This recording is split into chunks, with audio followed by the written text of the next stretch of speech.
एक बहुत दूर के राज्य में जहाँ महल चांदनी में चमकते थे और जंगल हरे भरे रहस्यों से भरे थे, एक बहुत ही दयालु और सुंदर लड़की रहती थी। उसका नाम था सिंड्रेला। उसके सुनहरे बाल धूप जैसे चमकते थे, नीली आंखें समुद्र जैसी गहरी थी और मुस्कान इतनी प्यारी कि कोई भी देखकर खुश हो जाए। बचपन में उसके पिता एक बहुत अमीर और नेक व्यापारी थे। उसकी माँ भी बहुत अच्छी थी, लेकिन जब सिंड्रेला बहुत छोटी थी तभी उसकी माँ बीमार पड़कर चल बसी। सिंड्रेला को माँ की बहुत याद आती थी। वह अक्सर उनकी पुरानी तस्वीर देखकर रोती और कहती, माँ, मैं हमेशा अच्छी रहूंगी। पिता को लगा कि सिंड्रेला अकेली हो जाएगी, इसलिए उन्होंने दोबारा शादी कर ली। नई माँ एक विधवा थी जिनकी दो बेटियां थी, अनास्तेसिया और ड्रिजेला। दोनों बहनें अपनी माँ की तरफ बहुत घमंडी, जलनखोर और बदसूरत थी। अनास्तासिया लंबी और पतली थी, ड्रिजेला मोटी और गुस्सैल। दोनों को सिंड्रेला से शुरू से नफरत थी, क्योंकि वो उनसे कहीं ज्यादा सुंदर और नेक थी। शादी के कुछ समय बाद ही सिंड्रेला के पिता एक लंबी व्यापार यात्रा पर गए और वहां बीमार पड़कर हमेशा के लिए चले गए। अब घर में सिर्फ सौतेली माँ और दोनों सौतेली बहनें थीं। पिता के जाते ही सौतेली माँ का असली रंग सामने आ गया। उसने घर की सारी संपत्ति अपने नाम कर ली और सिंड्रेला को नौकरानी बना दिया। घर बहुत बड़ा था, ऊंची छतें, बड़े बड़े कमरे, लंबी सीढ़ियां, विशाल रसोई और एक सुंदर बगीचा। लेकिन अब सिंड्रेला को सुबह से रात तक सारे काम करने पड़ते थे। सुबह सबसे पहले वो उठती, चूल्हा जलाती, नाश्ता बनाती, फिर सारे कमरों में झाड़ू लगाती, पोछा मारती, बर्तन मांजती, कपड़े धोती और परहेज करती। सौतेली बहनें सिर्फ बैठकर उसे ऑर्डर देती, सिंड्रेला मेरे जूते पॉलिश करो, सिंड्रेला मेरे बाल संवारो, सिंड्रेला मेरे लिए चाय लाओ। सौतेली माँ बहुत क्रूर थी। वह सिंड्रेला को सबसे खराब कमरा देती, अटारी में, जहाँ ठंड बहुत लगती थी और चूहे घूमते थे। सिंड्रेला के सारे अच्छे कपड़े छीन लिए गए। उसे सिर्फ पुराने फटे कपड़े पहनने को मिलते थे, जो राख और कोयले से गंदे हो जाते थे। इसलिए सब उसे चिढ़ाने के लिए सिंडर्सरेला या सिंड्रेला कहते थे। लेकिन सिंड्रेला कभी गुस्सा नहीं करती थी। वो हमेशा मुस्कुराती और गुनगुनाती रहती थी। उसके गाने इतने मीठे थे कि पक्षी भी रुक कर सुनते थे। सिंड्रेला के सबसे अच्छे दोस्त घर के जानवर थे। एक मोटा सा बिल्ली का बच्चा लूसीफर था, जो सौतेली माँ का पालतू था और सिंड्रेला को बहुत तंग करता था। लेकिन सिंड्रेला के सच्चे दोस्त थे चूहे, खासकर जैक, पतला और चालाक, और गस, मोटा और डरपोक, और कई नीले, हरे, पीले पक्षी। सिंड्रेला उन्हें खाना देती, उनके साथ बातें करती और यहाँ तक कि छोटे छोटे कपड़े सिल कर देती थी। जैक को लाल कोट, गस को हरा टोपी, वो सब मिलकर गाते, सिंड्रेली सिंड्रेली नाइट एंड डेड सिंड्रेली। लेकिन सिंड्रेली कहती, कोई बात नहीं, सपने देखने में क्या अर्ज है, एक दिन मेरी किस्मत जरूर बदलेगी। एक दिन पूरे राज्य में ढोल पीटकर खबर फैलाई गई। राजा बहुत चिंतित थे, क्योंकि उनका बेटा राजकुमार शादी करने का उम्र हो गया था, लेकिन अभी तक किसी लड़की को पसंद नहीं किया था। राजा चाहते थे कि राज्य को जल्दी वारिस मिले, इसलिए उन्होंने एक भव्य बॉल यानी डांस पार्टी का आयोजन किया। न्योता हर कुंवारी लड़की को भेजा गया, अमीर हो या गरीब, सबको मौका मिलना था। राजकुमार खुद अपनी दुल्हन चुनेगा। घर में ये खबर आते ही हड़कंप मच गया। सौतेली माँ और दोनों बहनें बहुत खुश हुईं। उन्होंने सबसे महंगे गाउन सिलवाए, अनास्तासिया का गुलाबी और ड्रिजेला का हरा, जूते, गहने, बालों के लिए रिबन, सब कुछ नया। वो दिन रात आईने के सामने खड़ी रहती और एक दूसरे से झगड़ती। सिंड्रेला चुपचाप सारे काम करती और दूर से देखती। एक दिन उसने हिम्मत करके सौतेली माँ से पूछा, क्या मैं भी बॉल पर जा सकती हूँ? न्योता तो हर लड़की को मिला है ना। सौतेली माँ हंसकर बोली, तुम? हाँ, जा सकती हो, अगर सारे काम खत्म कर दो और अपने लिए कोई अच्छा गाउन ढूंढ लो। सिंड्रेला को लगा शायद सच में मौका मिलेगा। उसने अपनी माँ का पुराना गाउन निकाला जो अटारी में रखा था। वो थोड़ा पुराना था लेकिन बहुत सुंदर। सिंड्रेला ने रात रात भर काम किया, घर के सारे कपड़े सिले, कमरे साफ किए, बाकी समय में चूहों और पक्षियों की मदद से अपना गाउन ठीक किया। जैक और गस ने मोती इकट्ठे किए, पक्षियों ने पुराने रिबन उड़ाकर लाए, गाउन तैयार हुआ। सफ़ेद नीले रिबन के साथ बहुत खूबसूरत।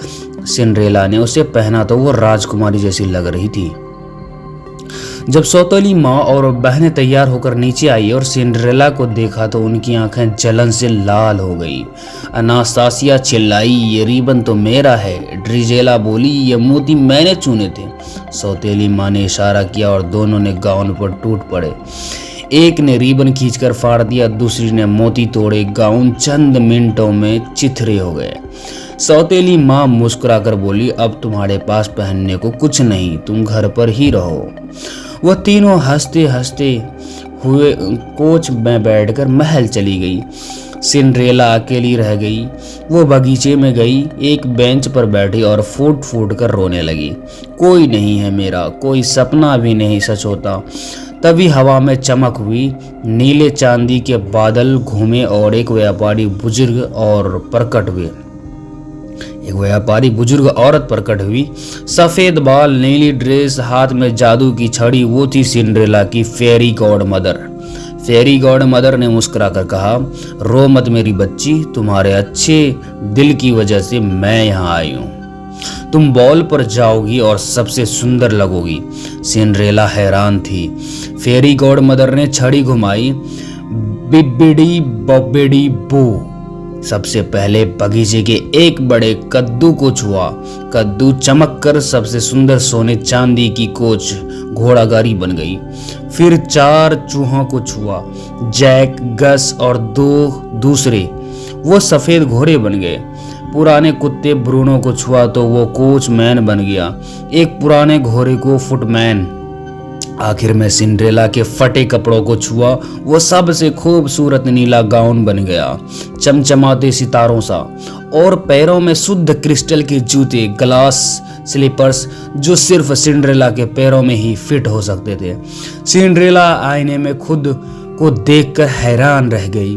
फेरी गॉड मदर ने चेतावनी दी, यह जादू सिर्फ आधी रात तक रहेगा। जैसे ही घड़ी में 12 बजेंगे सब पहले जैसा हो जाएगा।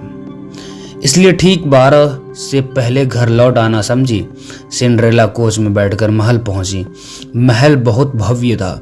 सोने की झाड़ फांसू, लंबी सीढ़ियां, हॉल में सैकड़ों लोग। जैसे ही सिंड्रेला अंदर आई, सबकी नज़र उस पर टिक गई।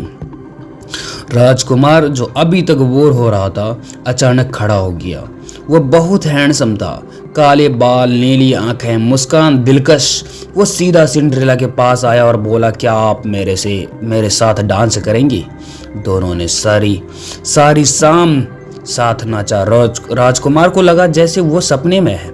सिंड्रेला भी पहली बार इतनी खुश थी।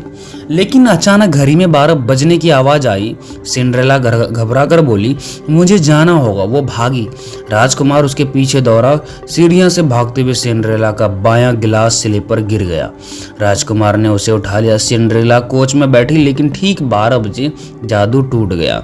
कोच कद्दू बन गई। घोड़े, चूहे, गाउन, फटे कपड़े। सिंड्रेला पैदल ही घर भागी, लेकिन उसके पास दूसरा गिलास स्लीपर रह गया।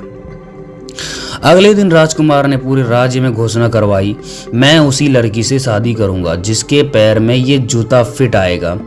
ग्रैंड ड्यूक हर घर जाकर जूता ट्राई करवा रहा था। सिंड्रेला की सौतेली बहनों के घर पहुंचा। अनास्तासिया ने पैर दबाया, ड्रिजेला ने पैर काटने की कोशिश की, लेकिन जूता फिट नहीं हुआ। सौतेली माँ को शक हो गया। उसने सिंड्रेला को अटारी में बंद कर दिया और चाबी अपनी जेब में रख ली। लेकिन जैक और गस ने चाबी चुराई। लूसीफर ने रोकने की कोशिश की, लेकिन ब्रूनो ने उसे भगा दिया। चूहों ने चाबी ऊपर पहुंचाई। और सिंड्रेला आज़ाद हुई। जब वो नीचे आई तो ड्यूक जाने वाला था। सिंड्रेला बोली, रुकिए, मुझे भी ट्राई करने दीजिए। सौतेली माँ ने गुस्से में जूता गिराकर तोड़ दिया, लेकिन सिंड्रेला ने शांति से जेब से दूसरा गिलास स्लीपर निकाला। वो पूरी तरह फिट हुआ। ड्यूक खुश हो गया। राजकुमार को खबर पहुंची। जल्दी ही राजकुमार खुद आया। सिंड्रेला को देखते ही उसने पहचान लिया। दोनों की शादी धूमधाम से हुई। पूरा राज्य जश्न मना रहा था। सिंड्रेला अब राजकुमारी बन गई। उसने अपनी सौतेली माँ और बहनों को माफ कर दिया, लेकिन वो दूर रहने लगी।